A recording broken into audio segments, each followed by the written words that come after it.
From trash to treat, rock shrimps rise to fame in Florida. Titusville, Florida. AP. After trawling the Atlantic Ocean for days, Rodney Thompson returned to his Florida home and dropped buckets of rock shrimp in the middle of the kitchen.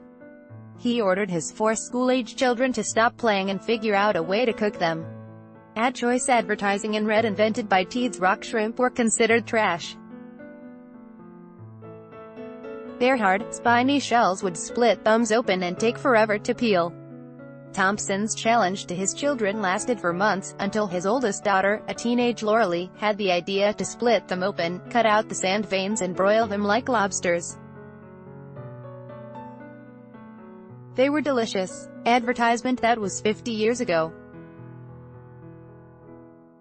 The Thompson family's discovery led to the popularization of a cuisine that today is served all along the Florida Atlantic coast, most famously at a restaurant owned by Thompson's family in Titusville. "We call him the daddy of the rock shrimp industry," said Bob Jones, executive director of the Southeastern Fisheries Association. "He was the only one who saw the opportunity to get the meat out so you could eat them because they were so hard." It all began with Thompson's quixotic dream of building a 73-foot, 22-meter, fiberglass shrimp boat. Back in the 1960s, shrimp boats were still made of wood and many fishermen resisted fiberglass. Thompson, a taciturn man with an inventive mind, was a boat builder by trade in Titusville, which by then had gone from a citrus and fishing town to a bedroom community for NASA workers laboring at the neighboring Kennedy Space Center to land a man on the moon. His staff worked on the boat for a year, but it was built on spec, and there were no buyers. So, Thompson turned to shrimp fishing to show off the boat's prowess, and began catching buckets of the inedible rock shrimp. Advertisement. He asked his 4 children, Loralee, Sherry, Tom and Tim, to help him find a way to cook them. "When I figured it out finally, we were sitting there in our misery one day, wishing we were playing pool, and riding horses, and not looking at big piles of stupid rock shrimp on the table," said Loralee Thompson, now 65. Loralee suddenly grabbed a steak knife and began cutting a half-dozen rock shrimp open along their bottom edges. Her mother, Mary Jean, melted butter, poured it over them, and stuck the shrimp in the broiler. And then the whole family gathered around and stared for the 2 minutes it took them to cook.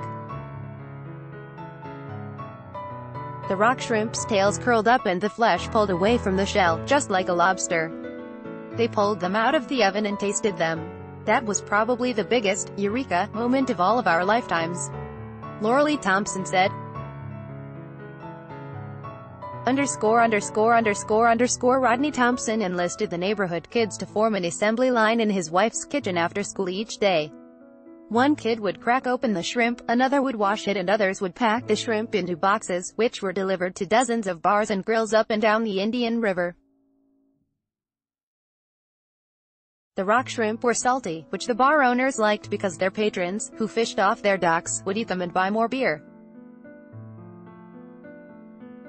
The demand quickly outgrew the capacity of the family kitchen, so Thompson rented space at Port Canaveral and started hiring grown-ups. Using a sewing machine motor and a vacuum cleaner belt, he also built mechanized splitters that could crack the rock shrimp's hard shell.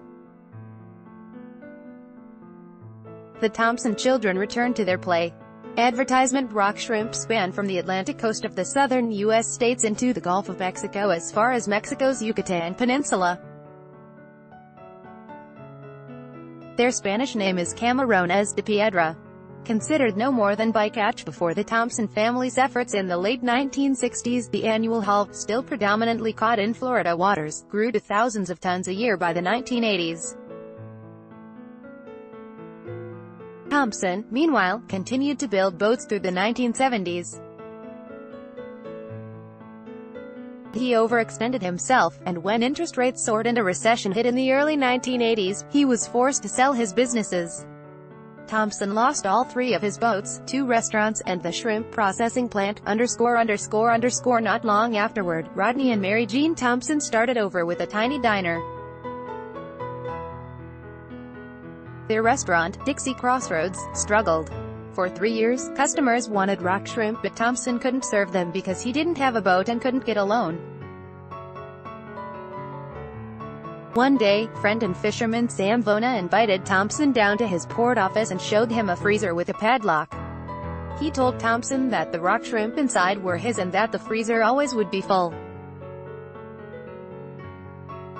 He knew Thompson couldn't pay him back, but he would keep track and Thompson could repay him when he got back on his feet. They were really good friends and my dad had a lot of faith in Rodney doing what he did and getting a market for that shrimp, said Vona's daughter, Sissy Shipley.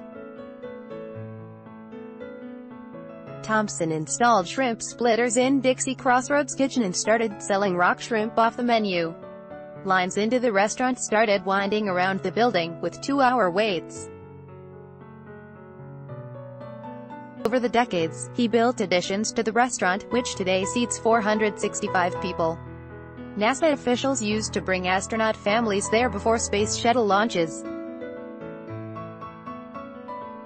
In recent years, the restaurant and a separate seafood retailer run by the family have each had around $6 million in sales annually. Thompson died a year and a half ago.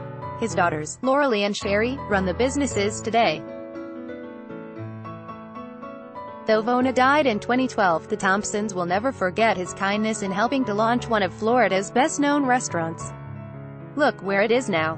Lauralee Thompson said, "We sell a lot of rock shrimp, _____. Follow Mike Schneider at https://twitter.com/MikeSchneider by Taboola Sponsored links promoted links. You may like the Straits Timesman whose body odor diverted plane has the Straits Times and Vikings. Free online game. Play this for 1 minute and see why everyone is addicted. Vikings, free online game. Unto Top Man Fun. 10 most breathtaking highways of the world. Top Man Fun and Dwa fashionable sexiest camo wedding dresses. Fantasy according to Mana fashionable. Unda the new paper. Taiwanese actress Celia Chong. I did not sleep with Najib Sundi. New paper. Undo Throne, free online game if you're over 30 and own a computer. This game is a must-have. Throne, free online game. Undo.